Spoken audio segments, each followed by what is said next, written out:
थांब माझ्या लेकरा, आता तुझ्या शत्रूची चांगली वेळ संपलेली आहे आणि वाईट वेळ सुरू झालेली आहे. बाळा, आता तुझी चांगली वेळ येणार आहे. म्हणून एक गोष्ट लक्षात ठेव, या आयुष्यात 2 प्रकारचे शत्रू असतात. एक शत्रू बाहेरचा आणि दुसरा म्हणजे तुझ्या मनातला. बाहेरचे शत्रू तुला तेव्हाच हरवू शकतील जेव्हा तुझ्या मनातला शत्रू जिंकू शकेल.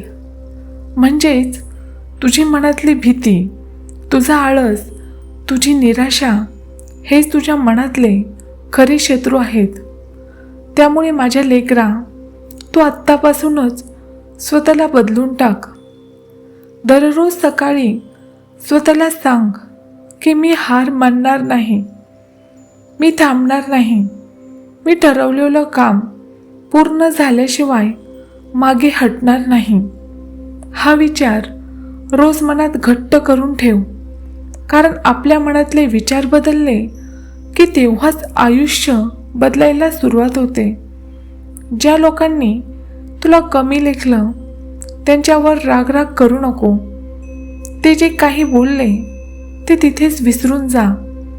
माझ्या बाळा, लक्षात ठेव, गरुडाला उंच उडण्यासाठी वाऱ्याचा विरोधच मदत करतो. जर गरुडाला विरोध केला नसता तर गरुडाला त्याची ताकद कधीच कळाली नसती. लेकरा, देव कधीही कष्ट करणाऱ्या माणसाला रिकाम्या हाताने परत पाठवत नाही. संयम ठेवून प्रत्येक दिवस स्वतःला बदलत राहा. लक्षात ठेव, बाहेरच्या शत्रूला हरवणं म्हणजे स्वतःचे आयुष्य इतके सुंदर बनवणं की ज्या लोकांनी तुला दुखावलं त्या लोकांना तुझे आयुष्य पाहून आपोआप वाईट वाटलं पाहिजे. तुझं हसू आणि तुझा आत्मविश्वास पाहून ते लोक जळाले पाहिजे. हेच त्यांना सर्वात मोठे उत्तर असेल.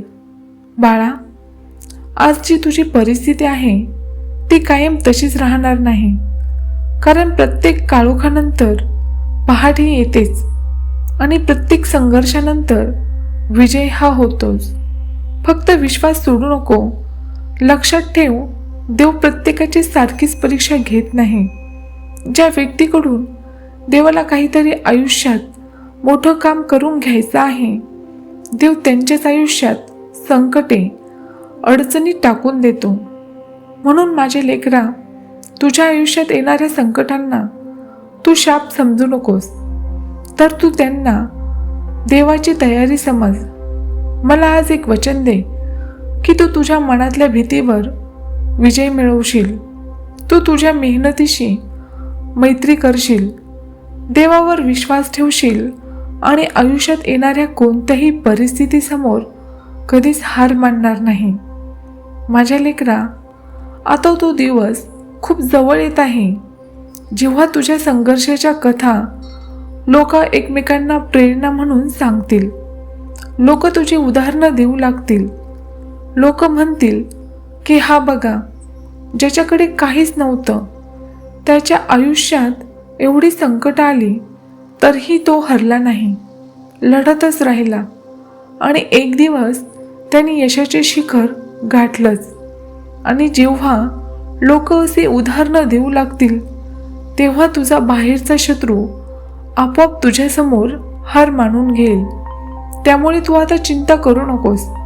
तुझी सगळी चिंता तू माझ्यावर सोडून दे आणि निवांत राहा.